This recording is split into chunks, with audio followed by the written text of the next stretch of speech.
dirige à l'Université Bordeaux-Montaigne le Centre Montaigne, qui est un petit centre de recherche consacré à l'époque de la Renaissance et évidemment à la figure de Montaigne. Et dans le cadre des projets de recherche de ce centre, j'ai déposé un programme de recherche auprès de la région Nouvelle-Aquitaine qui s'appelle donc Humana, qu'on peut lire de deux façons. Humanisme aquitain au pluriel, et puis Humanisme aujourd'hui en Nouvelle-Aquitaine. Et l'idée de ce programme était double, en fait, à la fois d'essayer de redynamiser les études universitaires sur la Renaissance, qui sont assez largement en déshérence aujourd'hui, parce que ça n'attire plus les étudiants en raison de la difficulté de la langue, peut-être d'un décalage temporel important, et puis en même temps d'essayer de diffuser les recherches universitaires en dehors de l'université. Alors ça, c'est quelque chose auquel je suis attachée à titre personnel, c'est-à-dire que la recherche ne reste pas cloisonnée et sorte des murs de l'université, parce que je pense que les universitaires peuvent arriver à parler au grand public en n'étant pas toujours absolument ennuyeux. Donc c'était important de combler ce fossé. Et donc ce projet Humana vise à la fois à étudier l'histoire de l'humanisme en Aquitaine, à Bordeaux, mais aussi dans toute l'Aquitaine, je vais revenir sur ce point, mais aussi à essayer de porter aujourd'hui une réflexion, une pédagogie et puis des actions de médiation sur la façon dont on peut faire vivre l'héritage humaniste de nos jours, d'où la double lecture. Alors, l'idée de départ, c'était qu'on a à la fois une chance et un handicap qu'on a Montaigne, et que les études sur Montaigne ont écrasé tout le reste. Alors, la Boétie arrive à survivre à peu près, mais c'est vrai que quand on regarde le milieu bordelais, on s'aperçoit que Montaigne est évidemment, est à juste titre ultra célèbre, mais qu'il y a tout un ensemble d'écrivains, de médecins, alors le terme écrivain est un peu anachronique, on va dire d'auteurs, de poètes, de médecins, de juristes, qui sont des gens qui ont publié, qui ont laissé une œuvre importante, qui ont été des éléments parfois reconnus au plan national pour leur qualité littéraire ou leur qualité scientifique, qui sont aussi membres de réseaux de sociabilité ou de réseaux intellectuels. Et tous ces gens-là, alors que pour certains, par exemple Élie Vinet, pour certains ce sont donc en fait pratiquement des représentants prototypiques de ce qu'a été l'humanisme, c'est-à-dire des érudits, pédagogues, lettrés, versés en grec et en latin, éditeurs de textes, professeurs de collège, alors le collège au sens de l'époque, et malgré ça, alors qu'ils ont cette caractéristique absolument archétypale de ce qu'était un humanisme, personne ne travaille dessus. Et la bibliographie, en particulier sur le milieu spécifiquement bordelais, est très ancienne. Et en fouillant un peu dans les fonds des éditions bordelaises, puisque à Bordeaux, il y avait au XVIe siècle jusqu'au XVIIe un grand éditeur qui était Simon Milange, qui a édité tous les intellectuels locaux, on s'est aperçu que ce milieu bordelais s'étendait au-delà de Bordeaux. Et il y a des liens importants avec d'autres villes qui sont depuis entrées en Nouvelle-Aquitaine, d'où l'idée du projet Humanisme en Nouvelle-Aquitaine, avec en particulier par exemple un poète Limougeot, sur lequel plus personne ne travaille, qui a laissé une œuvre en néo-latin avec des épigrammes. Autour de Bordeaux, qui avait un collège d'excellence, le collège de Guyenne, et puis cette maison d'édition qui s'est fondée en lien avec le collège de Guyenne, s'est développé en fait tout un réseau intellectuel qui plonge ses racines dans le milieu bordelais, mais qui s'étend à la fois vers le Limousin, vers la Genée, où sont installés aussi des intellectuels et où il y a la cour de Nérac. Donc c'est la frontière avec la Navarre, la maison avec la maison d'Albret et le milieu intellectuel d'Albret. Et donc, là aussi, la figure de Marguerite de Valois, celle du futur Henri IV, a écrasé un peu de son prestige d'autres figures. Et donc, l'idée du projet, c'était de montrer qu'en fait, il existait vraiment un fond de textes et de figures et de penseurs qui méritaient d'être étudiés, qu'on laisse un peu de Montaigne de côté, ou en tout cas qu'on montre aussi que Montaigne n'est pas sorti de nulle part, parce qu'il est souvent présenté comme une sorte d'auteur génial qui serait détaché de tout milieu, alors qu'en fait il est très profondément inscrit dans ce milieu d'intellectuels avec lesquels il a des relations, où il a fait ses études. Et donc on a souhaité dans ce projet pouvoir exhumer en fait toutes ces figures, et avec la double idée du projet, donc à la fois essayer de susciter des études, peut-être d'attirer des étudiants, de susciter de nouvelles thèses, en tout cas d'essayer de mettre à jour les connaissances sur ces intellectuels pour les faire connaître, et puis donc en même temps d'organiser des actions de médiation pour faire connaître tous ces penseurs. Alors certains en plus ont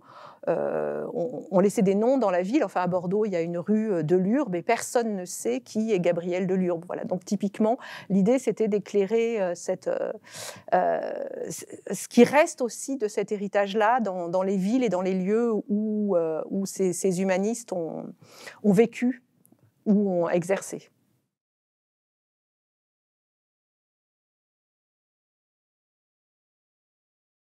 Il y a une vie intellectuelle extrêmement importante autour de la cour d'Albret à Pau. En fait, autour des Albrets, il y a une vie très importante à Pau, où en plus avec la conversion de Jeanne d'Albret au protestantisme a été fondée une académie protestante, donc il y a un lieu d'éducation qui a attiré un certain nombre d'intellectuels venus de l'extérieur. Et puis il y a l'épisode Marguerite de Valois, quand elle était mariée à Henri III de Navarre, futur IV de France, qui a, en particulier dans les années 1500, alors je ne vais pas dire de bêtises, je ne sais plus jamais si c'est 70 ou 79, il faudra que je vérifie, mais elle s'installe plusieurs fois à Nérac. Il y a un moment en particulier où elle reste 2 ans à Nérac, et où là, comme c'est quelqu'un qui était extrêmement cultivé, elle organise véritablement une vie intellectuelle, et elle fédère autour d'elle un certain nombre de lettrés, on va dire, donc à la fois des poètes, mais aussi des savants qui traduisent pour elle. Elle encourage toute une activité de traduction, y compris de textes parfois, de textes de sciences ou de textes philosophiques très difficiles. Et donc, elle a vraiment été, à partir de la cour de Nérac, qui alors est un lieu aujourd'hui, là aussi, où il reste un château, mais très peu de traces en fait de cette vie intellectuelle, elle a vraiment été un facteur d'épanouissement d'une culture locale. Et c'est d'autant plus important qu'autour des Albrets, il reste encore à ce moment-là des traces aussi d'activités littéraires en occitan. Et certains poètes de la région, par exemple Guillaume du Bartas, qui est un poète qui a une grande carrière en français, avec une œuvre qui a été un best-seller du XVIe siècle, alors que presque plus personne ne lit aujourd'hui, sauf l'année où c'est au programme de la Grègue, mais qui a été vraiment un poète à succès, enfin qui est vraiment le best-seller de la fin du XVIe siècle, est un poète de la région. Son château est du côté de Condom, il me semble.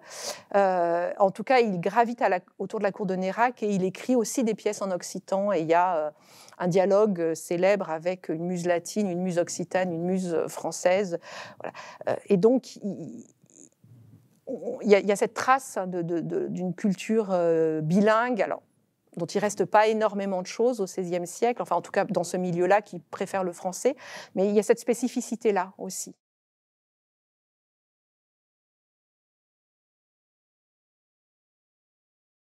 Et en fait, il y a énormément de travail à faire, parce que la plupart d'abord, la plupart de ces auteurs,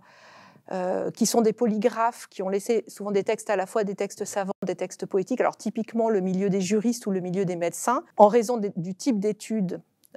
qu'ils faisaient, étaient de toute façon versés dans les belles lettres, et ont laissé souvent une œuvre poétique. Et dans la très très grande majorité des cas, c'est des textes qui n'ont tout simplement pas été réédités. Les œuvres d'Élie-Vinet, les œuvres de Gabriel Delurbe, les œuvres de Paul Contant à La Rochelle, Martial Monnier donc à Limoges, ce sont des textes qui sont en fait inédits depuis les impressions du XVIe siècle. Donc ils sont imprimés, Et là, je ne parle même pas, on n'a pas du tout regardé s'il restait des choses dans des fonds d'archives et s'il restait des manuscrits pas édités, probablement. Mais en tout cas, déjà, le fonds imprimé n'a jamais été réimprimé. Donc, il faudrait qu'il y ait tout un travail d'établissement des textes et d'annotation pour les rendre accessibles à la lecture, mais aussi aux recherches. Et du coup, c'est des textes qui... C'est difficile à expliquer, je pense, parce que... je pense que c'est parce que les études sur le XVIe siècle se sont longtemps concentrées uniquement sur les grands auteurs, tout simplement parce qu'il n'y a pas beaucoup de XVIistes en France, et ça ne va pas en s'améliorant. Et donc, tous ces auteurs considérés comme mineurs font l'objet d'un article de loin en loin, souvent pour des occasions, enfin des circonstances particulières, tout à coup on exhume l'un ou l'autre. Donc il y a un énorme travail à faire, de toute façon déjà, de publication de ces textes. Au moins aujourd'hui, on pourrait le faire sous forme numérique, parce que c'est difficile effectivement de proposer ça à un éditeur, dans la mesure où c'est des textes qui n'auront pas un grand succès. Mais en plus, il y a un énorme travail à faire justement sur les réseaux. Parce que l'intérêt de ce qu'on essaie l'intérêt de travailler sur une matière locale et ce qu'on essaie de faire avec le projet, c'est de montrer que toute cette production textuelle n'est pas une production, comment dire, enfin, ce ne sont pas des auteurs qui sont indépendants les uns des autres et qui écrivent chacun dans leur coin. Et justement, ce que je disais tout à l'heure pour Montaigne, qui est ancré dans un milieu, est peut-être encore plus vrai pour des auteurs qui ont un talent littéraire moins évident, mais pour qui la pratique des belles lettres était une forme de pratique de sociabilité. Et ce qui est très intéressant et ce qu'on voudrait étudier, c'est la manière dont on a encore la trace des liens qui unissaient tous ces auteurs. Parce que qu'ils soient médecins,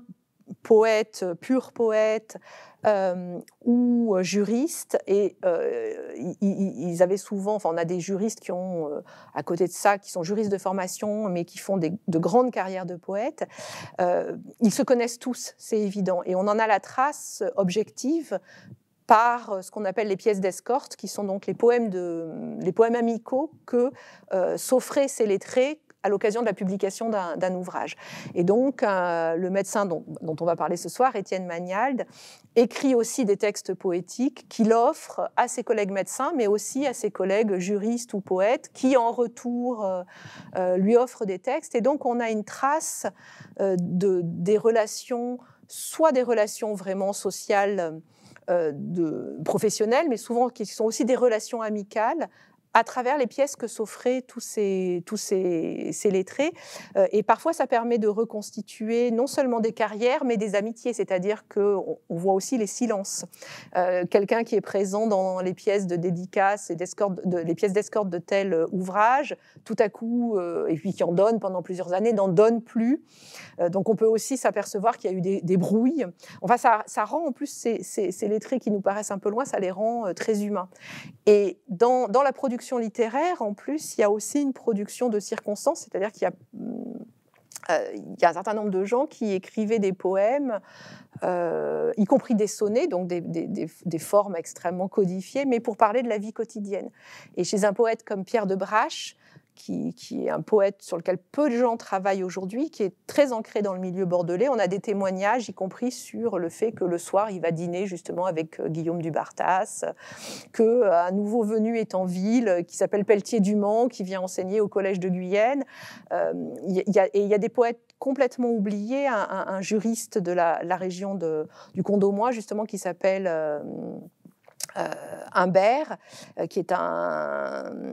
membre de la famille de Scipion Duplex. Donc c'est une famille de juristes extrêmement lettrés, tout à fait caractéristique de l'humanisme, qui poursuivent une carrière juridique toute leur vie, mais qui, à côté de ça, ont une production littéraire ou une production de vulgarisation importante. Et lui raconte beaucoup sa vie quotidienne dans ses sonnets. Alors, il se plaint que ses amis parisiens avec qui il était en lien ne lui parlent pas, négligent de venir le voir. Donc, ça fait... Alors, j'ai oublié les détails, mais enfin, il se plaint que ça fait 18 mois qu'il attend Baïf, qui n'est jamais venu le voir, qu'on lui a promis de lui envoyer tel texte d'Homère dans telle édition qu'il n'a jamais reçu. Et donc, on a une trace aussi de cette vie intellectuelle quotidienne et des relations avec les autres villes. Et ça aussi, c'est un point intéressant, c'est-à-dire la place de Bordeaux et de l'Aquitaine par rapport à Paris et à Lyon, qui sont les deux grands centres intellectuels, et aussi par rapport à Montpellier, parce qu'à Bordeaux, il y a un petit milieu médical assez intéressant qui manifestement entretient des liens assez étroits avec la faculté de Montpellier, qui est la grande université de médecine.